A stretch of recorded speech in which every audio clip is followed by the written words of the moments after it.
Essa aqui é uma fresa Chip Master que vai ser utilizada para usinar material, se chama Eucatex. Vamos ver o desempenho.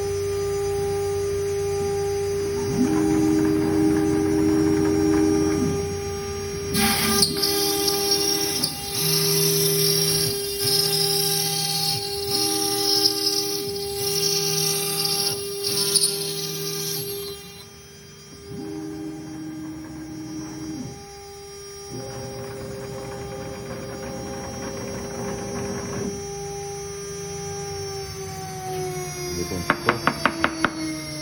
Ó, ficou um momento relativamente bom. Só uns cabelinhos desse lado, mas aqui ó, só dá uma...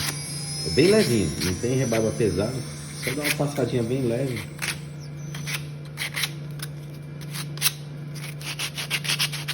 Uma rebarbinha, não é nem rebarba, é só um fiapinho que fica.